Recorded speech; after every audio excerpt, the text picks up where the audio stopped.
pasal tha ke sanga bung som thum paruk na kan tran le do nanga chumi ma in soidu pahni khat kan ei kan soi zo ka nge sound te hi kan tiring ve china ma se ngai thla ka se om chu ti khatin ron ti le tho maya chang le a zoi ti awang khan han ti dang lamma han ti rin te kha kan ti ve dewa ma se kan ngai thiam vak chuang lo khan alanga chu wangin ka record ang hian sound po adjust to chuang lovin ma ang khan kan ti le mo panga tin lal fa pa le upa fa pa kha pakhatani athu a hi ziapol an alo om thina wangin kain prepare man si lova ka edit man box si lova le lama puma enga channel lama te adanga te ka ti vere nga ya wangin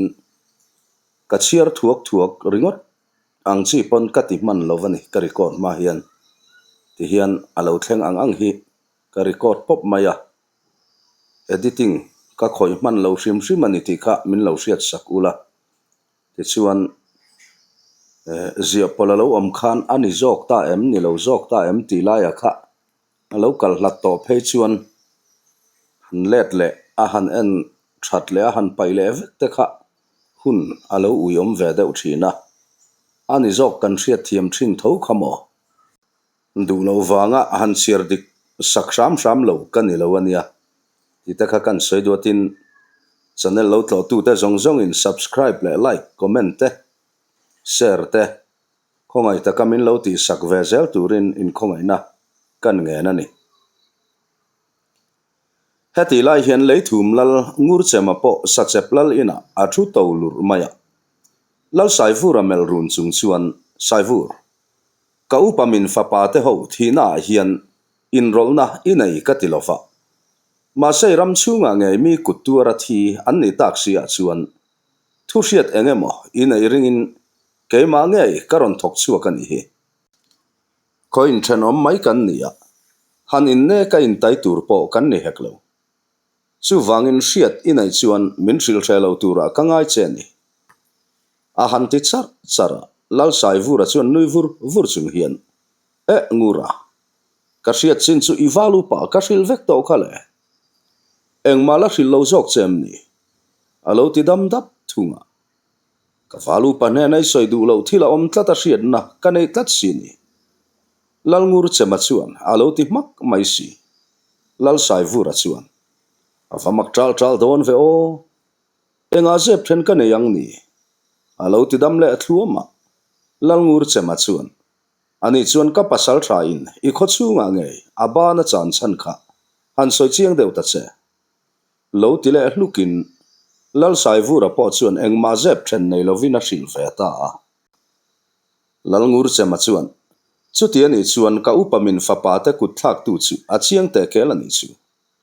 ati ve ta chu mi zan chu sa che pa chuan riakin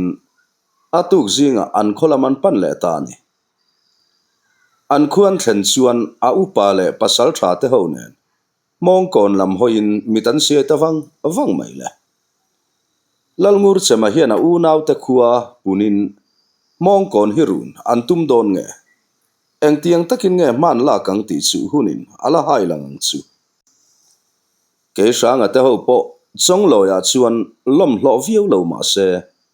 an lal chung kwa berin an chunga thatan chu tlata wangin buaina dang to bel lovin hun an la mang ve zela ma se chu tiang reng chu ani kherang empty soi the ani lo mang hoi thi na hian enge ngong chu anei zel don ti po soi thei ani ri om love khup zachin chu thang zalian le apa upa zado kung la ka chuan alom lo hle maya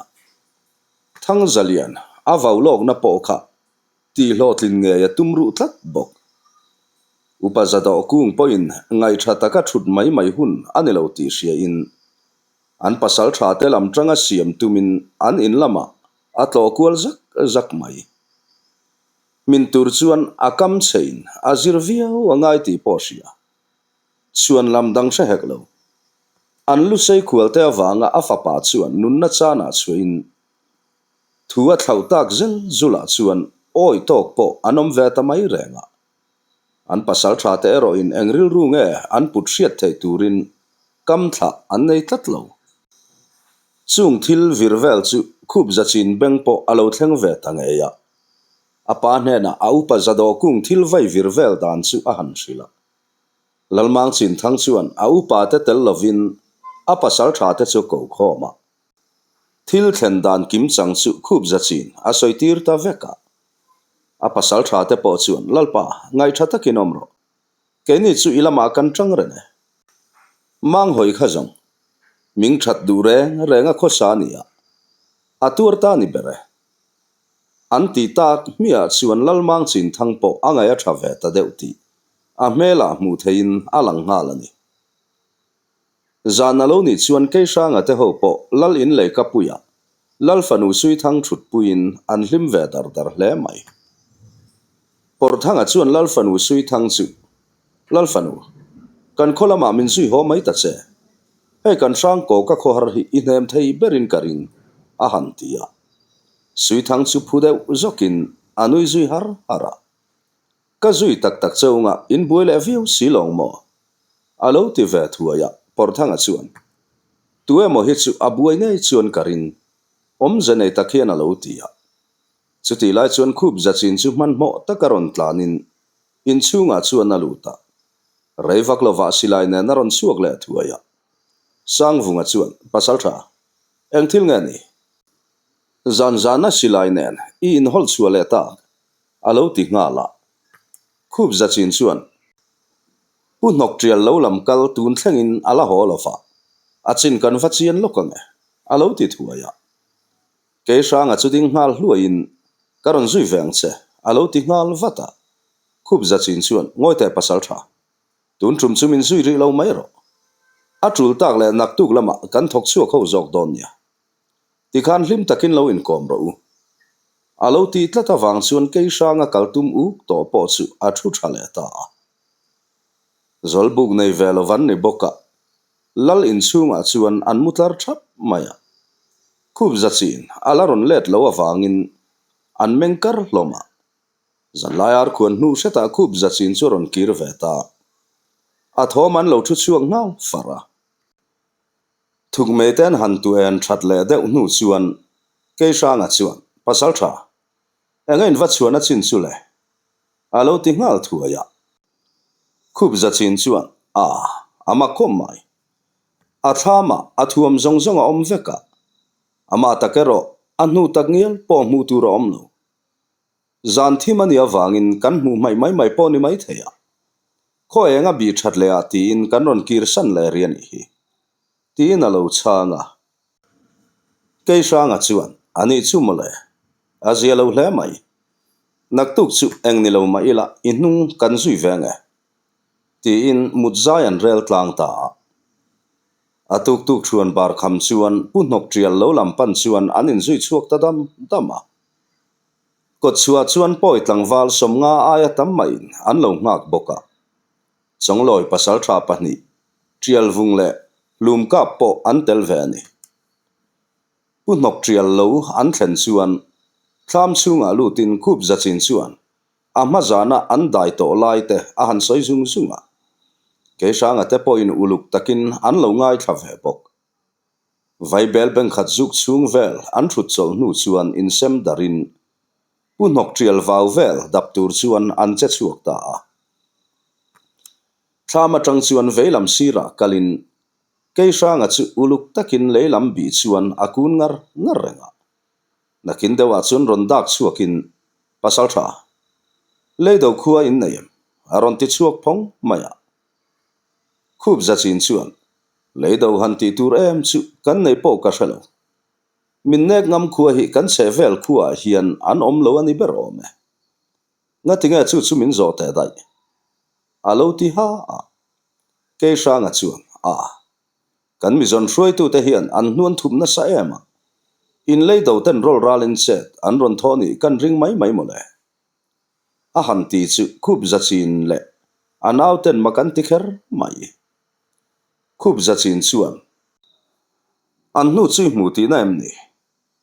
alo ti thua ya ke sanga chuan hei han en ula ke hniak chu lang lo ma se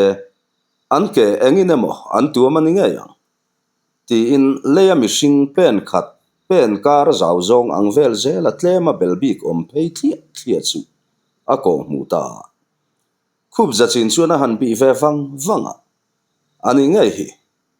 zan thima kha chuan muru la lo ni lo ani hi tin ke sanga chungai san mel tak hian amel wang mai anaw te po chuan ke sanga chu minamai ani lo zia an chiang ve ta hle por thanga chuan ka soi chua du lowin soi chua mai chu le arukin ka chui zelang kalo ti dewania a han ti chu sang vungana oi lo ngang mai por dok do to su tuna poila mu thiam ve chai chuan lo khamo alo ti hluka por thanga pek chuan mai thina mai mi ching poinan kot lai thleng ka chui theyang chu sang ko ka soi chua tan ti in ke mi trong tlem ta chuan kada tamai ni kha la ron ti zui khup zachin le anaw te po an lo nui ve hak mai ke sang an mu chu zuin an kal ta para fing thum vel an kal nu chuan leinem laia an nu lak lai po chu alo lang fia ta viu maya khup zachin chuan engwanga punok trial kher bitum niang mo a han tia ke sanga chuan in khopoi soitum an ni kher lo theya ani thei tho bok an nu atang hian mi tam takan ni mel lo boka mi malin mel mak na thil po ani thei tho mai alo ti thuaya an nu zui po mu a har to lo boka an chui thui to viu mai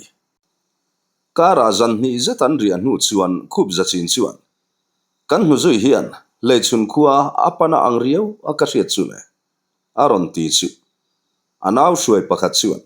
ani lo chuan pan tur dang omin ka shalo ngoite pasal tha kan hnung deuh khan le chun pasal tha zakeu le mi pakhat punok trial khan khual athen tak khamole aron tia ke sanga chuan chutiang ani phei chuan karin dan hi asual karing tami alo ti ve thuaya khup zachin chuan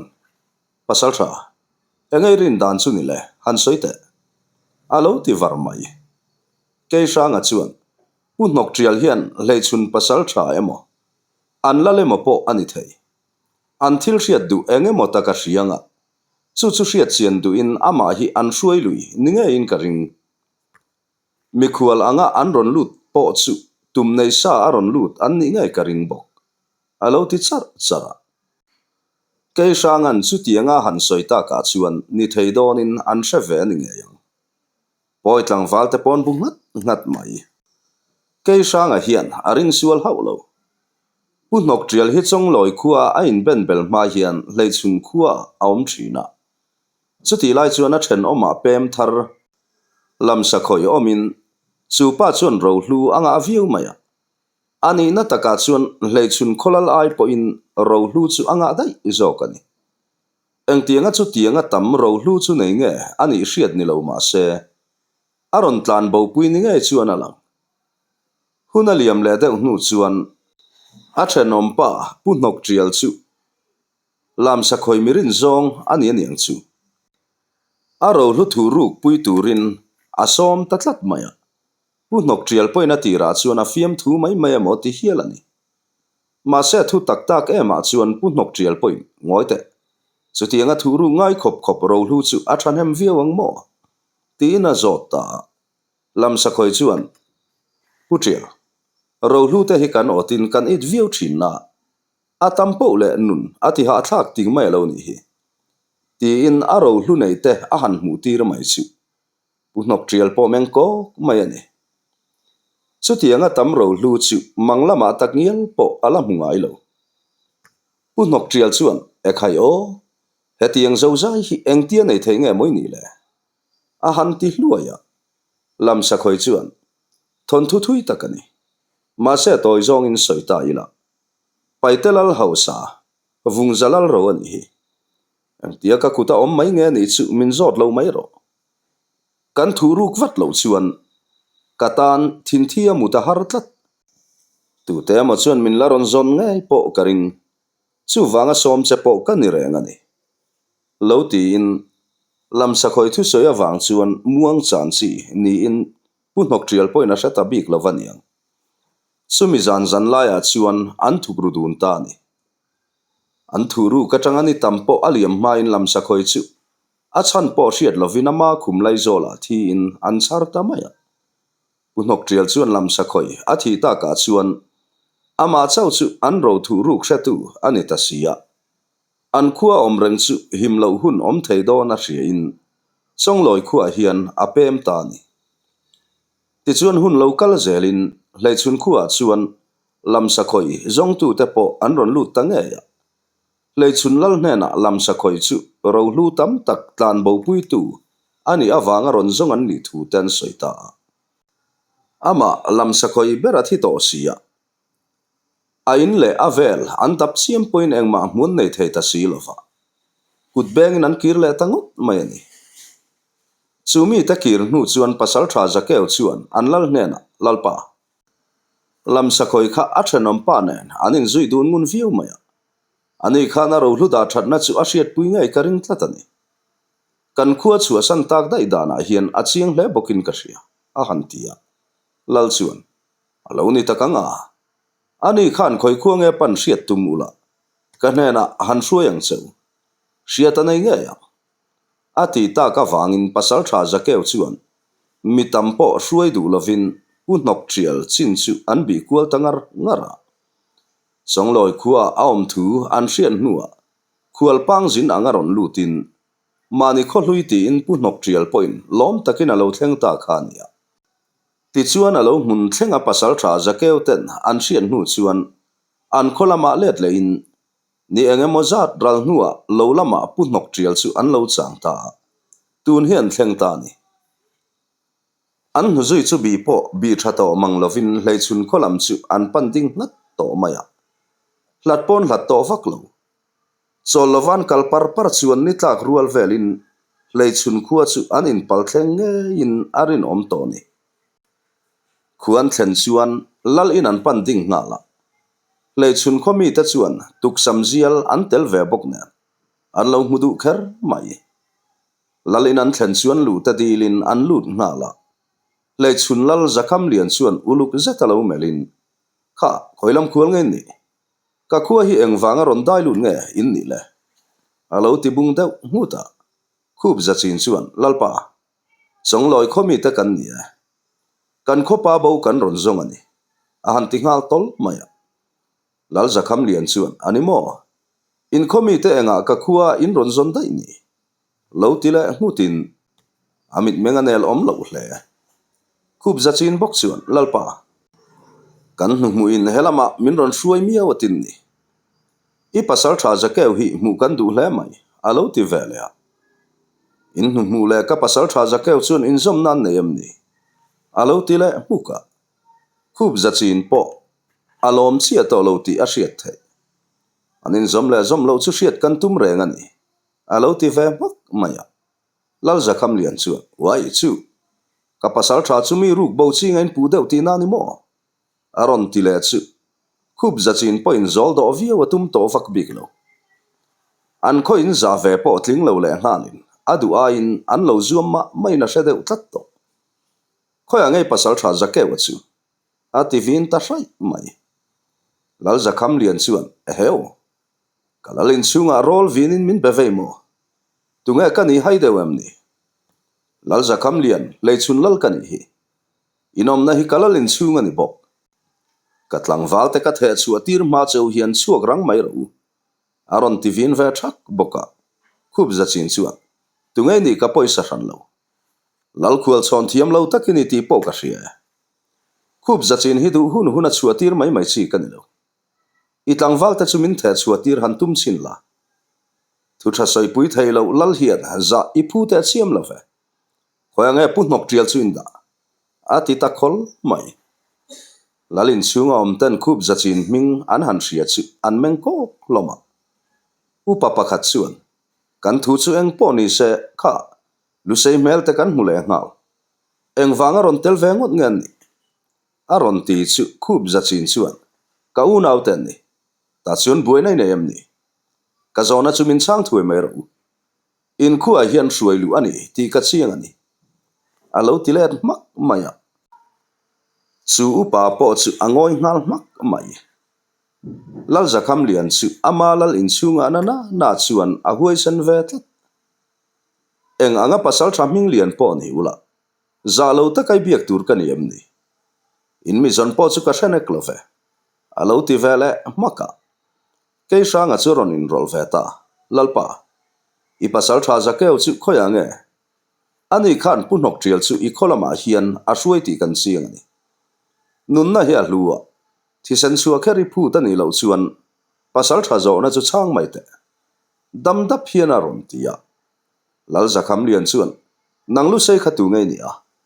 kalalin chunga zalo ta kami han biak ve chu le a han tivin thata por thanga chuan lalpa in hiding rang tu rai du chuan mong kon sapui ma chun trong phim khur deute a han ti mai chu mong kon sapui ming chu an lo sha ve to na me mai huai lu khung poi nan ne thailo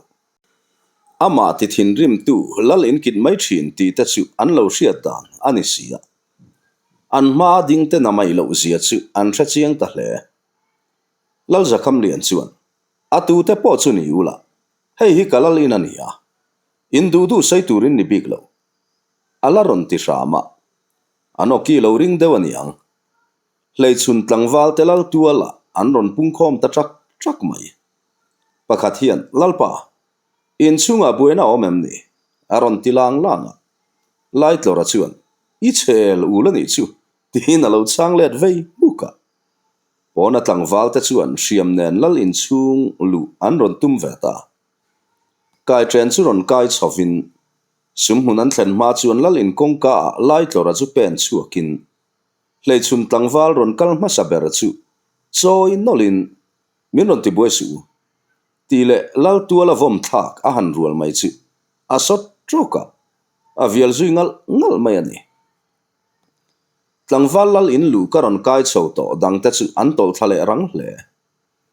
ani la chu lal in chunga lut le dai mai si an thin rim chu an in ro sangal ku maya lalin chung dai lu lui tumero an om to lo ni inalang lal zakham lian chuan ati thin rim lo tur ati thin rim don ni inalang ta ama lal in ngei po chu adingil zel theyangem ti hriatani talo por thanga chuan ke chu ni la thu pha join engkim ka soi vek to ngeya alo ti ve che mai boxi hati lai hian ke sanga te ho nuwa chong loi pasal tha trial vung le lum kap te chu tlangwal som nga vel nen anron kal ve zela le chun khuwa po an nai to hle le chun lal in chunga chuan khup zachin chu thin rim ti hriat takin ading kho to maya lal zakham lian chu thi zatamel chung hian i pasal tha chu ko thuai ro tin i tlangwal te soni lal tual an kian san lo chuan thi sen aluang nge ya atiram mak maya lal zakham lian chuan upa pakhat chu han mela abu ngat nuwa afa parol thar kai velek lek to chu a pasal tha zakeu ko tur chuan atir ta nge ya reivak lova pasal tha zakeu po ron lut ve in lalin chunga lu sei mel a han mutel chu ameng thim ngal ram le lalpa engthil nge ni ta heng ho hian buenan siamem ni aron tingal tong maya lal zakham lian trong ma chuan por thanga chu lo trong in khoyanga punok triali thuru i soi thuai lo chuan kut pha tiat lek lekin ka hlep ral nge ang cha alo tia pasal tha zakeu chu thin rim kher mai lu sei rim chia khan ka va ve min ti ve amo ti in por thanga chu apan nai ti tamai por thanga chuan avoi alo la bar zui pasal tha zakeu thin rim che tho mai tum chu khub zachin chuan punok triali dana chu soi thuai mero ti na ma lo ding ngal chat maya pasal tha zakeu chuan khub zachin chu tu nge ani hai hau silo tu nge nok trial chu ka rian ngai po van su tin por thanga chu alamel rum ngat le helu seirim chia hi ka that don khop a han ti zom le por thanga chuan nui huk pa hian e khai voi ruani kha i por ve char mai min tha tum lo ram ro i thi lau dange alo la ti zui pasal tha zakeu thin rim chuan lau tu la lo chuak ro bung thu ma ka lo chuang se ti in lal in chua san tum chuan a in her ngala lai tlora chuan punok trial om nai soi ma lo chu khoi mai kal lovang ti in kongka taka alo ding mia maya paltlang hupur om takani pasal tha zakeu chuan lai tlora chu siam tel lova ton lui a hre dewaniang pen zui ta lo chuan enga ka hriat lo chu soitir min tum tral chu le lom lo ti hriat takhiana han tia ke sanga chuan pasal tha enga i phat kual reng mai ni imit menga i thup thei chuang si lo hun trai nei lai hian tha takin soi mai ro i soi don tho tho sia aron ti ve bawa pasal tha zakeu chuan ke sanga churum takamelin lu sei ho hi do tami pu in ching viawani don hile ati zo man trok tia por thanga chuan ron nai thutin lu sei ti reng mai le khoi nge lu sei ti na lei hi ilu aya sein kan pot dok teng ti ina ron rek tamai arek tu tha a tha boxi ang nal chap chap maya por thanga chuan a kut le lam chuan zakeu ka chung chu zenin a lei chu pot chuaka ka phi dok lo jok done moni chule ti na han met nyak mai zang pasal tha zakeu po atum lo dawina mit tui aron luang zoi maya por thanga la chuan tra bel lutuk ti le lal chu ta pai thluk thuaya ruala pasal tha zakeu chu akhu ngal bor mai ani alei chu por thangan alo sikpil man ni turani alem alpap pap mai lal zakham lian chuan amalal in chunga nge a pasal tha lu sei pasal tha in kut a han lek khum chu ala na ngang via vaniang nangkha ka pasal tha chunga kutile kamo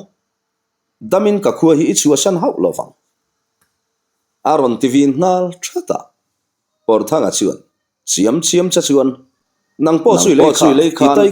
itai kali atir mai tur chania a han ti le phei chu theini se por thanga lu chu amel tlatop to nge yang thip zeta por thanga mel chung chuan ti khan keilal zakham lian hi kam min che nan ngamang mo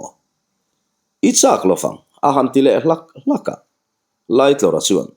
lo om dup kher mai a lo ti ve du ta chutialal in chunga thua in dop kual ngot chuan engma thlen don lo ti hria in khup zachin chuan zakeu tun chia ka zo tang che khoya nge pu nok trial chu a han ti le shoka pasal tha zakeu chuan a ngong nuai nau pa chuan a fama ke o tunga nok trial chu hriat po ka hre hlei nem mo a ron ti le chu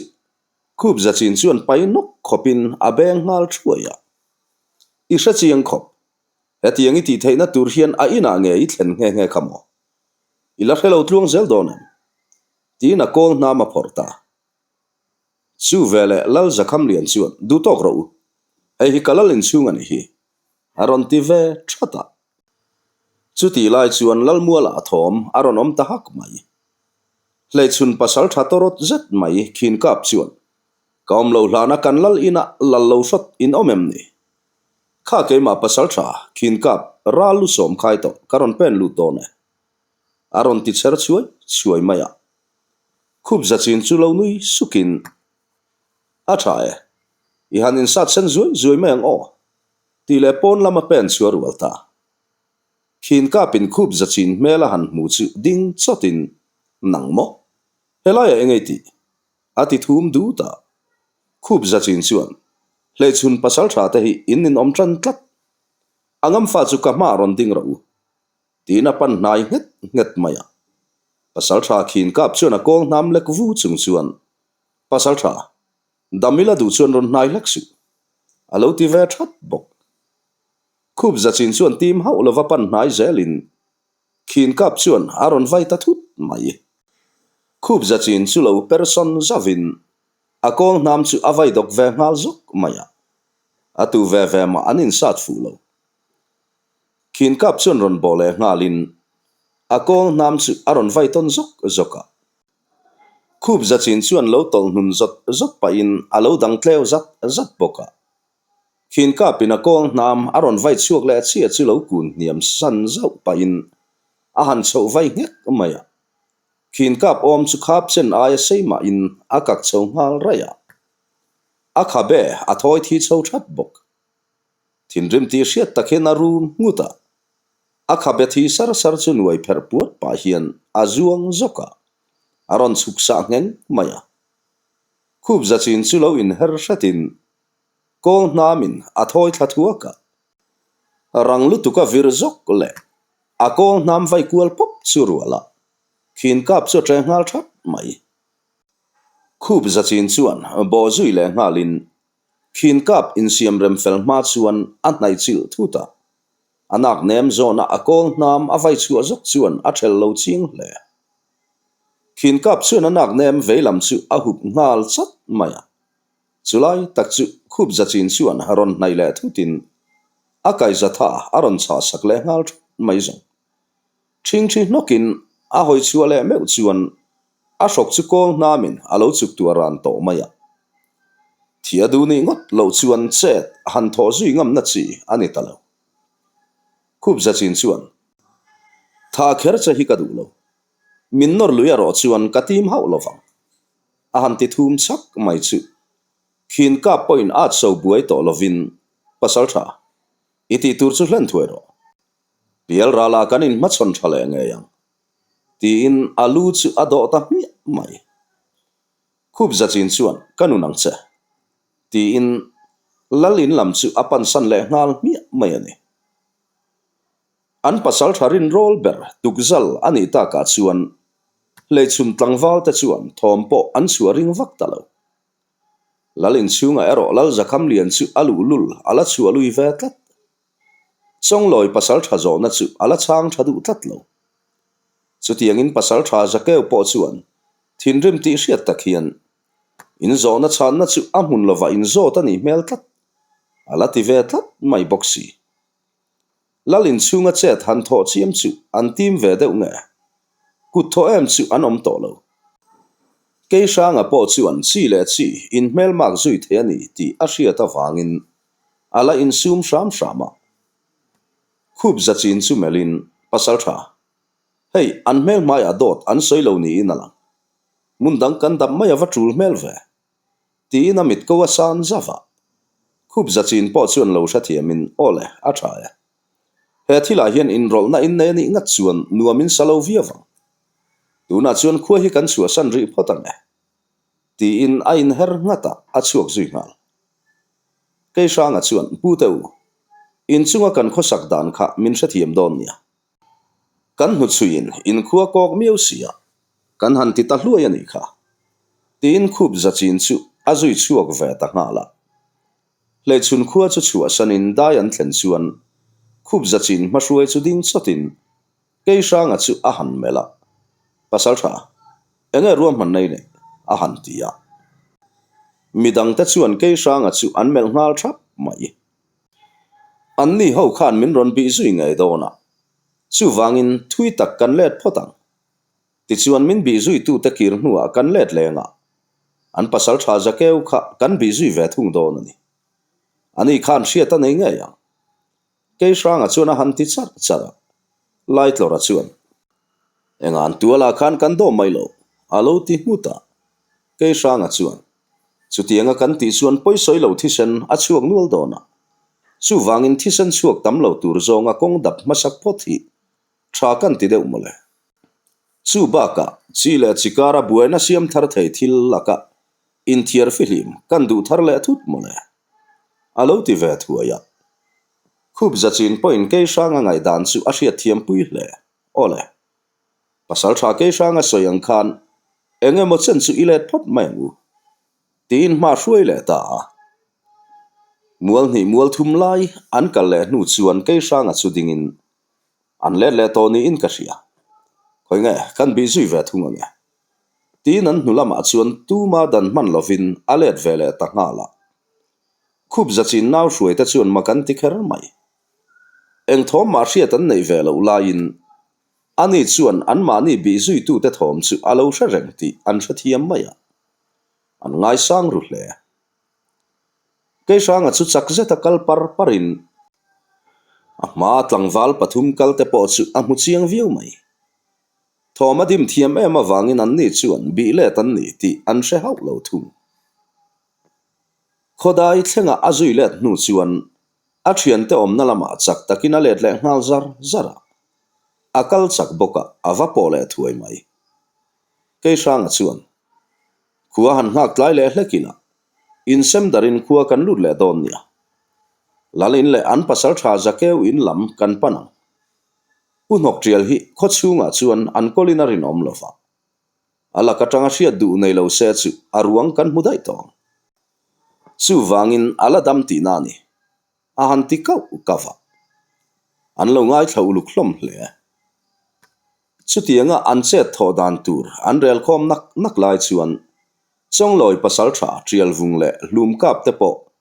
an tlangwal hruai te nen an ron lang ve hlol boka khup zachin chuan an chin te chu lo hril ve ngal zung in pasal tha trial vung chuan punok trial chu athiani ngat chuan hlei chun khuwa chu ka hal nge yang aron ti ngal cher maya pasal tha hlum kap point alom pa thu sei chu apom pui bokani alo bu ve ngat mai bok ni pon hiam viau to chong loi pasal tha rual tele kei sang ate ho chu lei chun kholam hoin anin chir let le ta dayan thlen chuan tlangwal ho chu dai mun sang lo dap kual turati in pasal tha ho chu kot chu alung do mu thei rang chuan mu har lai tur sia an thu ta farmaya hun poliam vezelin unaw mel hai hun vela chuan khup zachin por thangale sang vunga chu lal in thom ngai thatur chuan khochung an dai luta ke sangale pasal tha hlum ka po leichun pasal tha zakeu in lampanin khuan dai lut ve ngal bok pasal tha zakeu in lampana an kalmek lai chuan ama pasal tha zakeu chu ipte pui akin kot chu lampana aron kal ve mek chuan huwa rang takan bul nai in hnuai a chuan lutin pasal tha zakeu chu an lo bi ran maya ani point film khur tak chuan kot chu lama pan par para kot chu lung do thlen chuan nga nei ti hriat tak hian kholam chu a thlek le zau thin muam da pola ral man om lo ve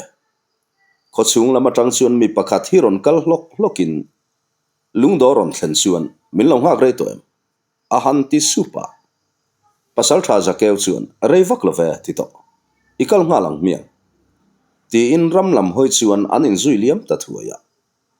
an hnunga ke sanga te pani point an zui ve chap bok pasal tha trial vung le light lo rate point an lo mu ve reng boka zueron tum shan lo khup zachin te pathum po tu ma mu lovin lalin hnuai chuan thleng thei maya lalin chung thom chuan ngai tharana rei fen ngai thak nu apo an hriat du lam hoi reng engma an hrelo por thanga phei chuan an chet lak dan chu aning to kheramai sang vunga ero hlei chun khuwa an lu atang khan kam khat po ala chak chuak lo akam tam thla ka ti po ni ma na le ngoi rengin a hma alum chu hlen chu angai tumin a thungat ngat ringot mai ani nakina chuan upa pakhat hian kan pasal tha chuan dop chuak thei takang mole aron ti tabau mai lal zakham lian o ngei mai chuan atang rei hawin karing lo ka pasal tha ma akachi plen thei hi wang takan nia aron ti vea upa pakhat chuan ke kan pasal tha hi rin thlap chu har ka ti deuh an soi manga khan ro hlu kha atam view mai boxia dop chuak po ni se ama hi na tlan bo pui ve dai du mai lo wang mo aron ti ve chara lal zakham lian chuan chu wanga lom buan kip thang nen ka in kop tir reng ni alo ti le thuaya an thu hriat chu an hriat du ani nge ni lo po an tha thiam ri lo tu ming ma an soi lang boxi lova do thei takin an beng an do sui sela chun muan ar kuan nu fe thlenga an ngai thlak ta ka chuan an ke kham to lu tuk chu an che sek to mai ani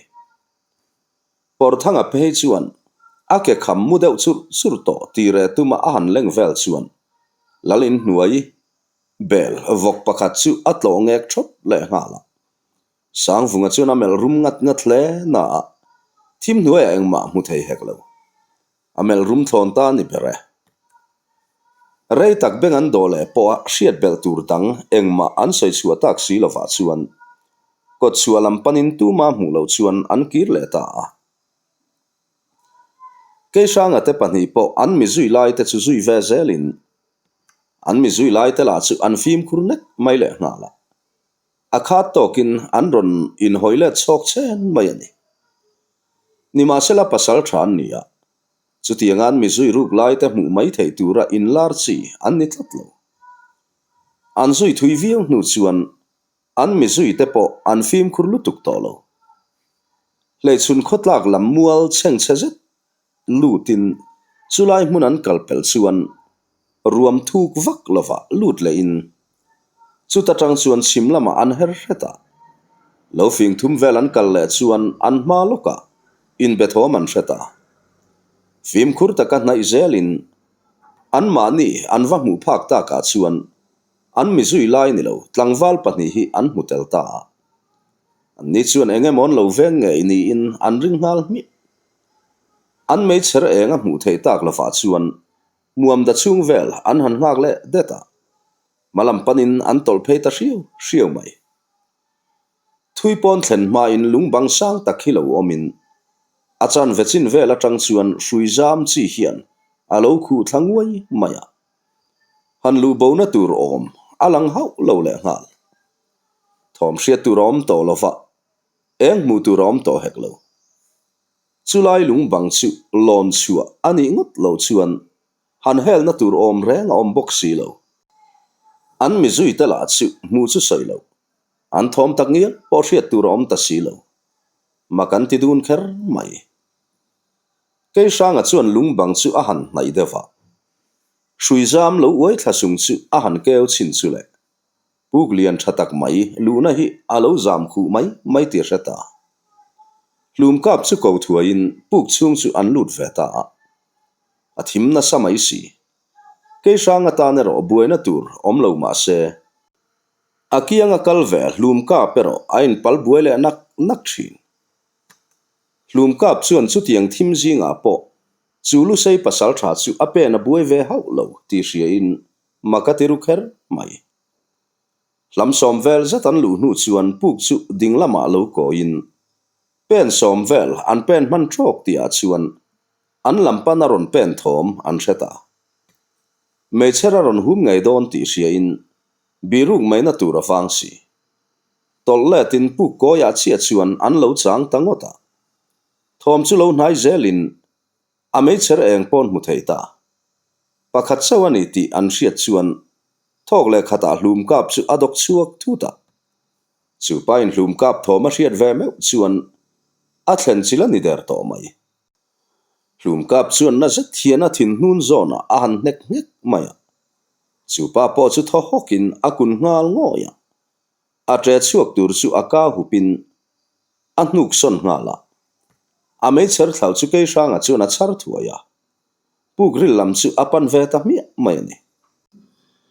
hlum kap poin ami chal lai ring chu rirop khopa a han thuai chuan a ring ru atliak ti hriat tak hian alu chuan hnunglama hoi dai lo chawani puk chuata chuan zalin ke sanga chu azui vele ta ke sanga point hlum kap chuan a ron zui ve ngei don ti hria in akal chak du vak lova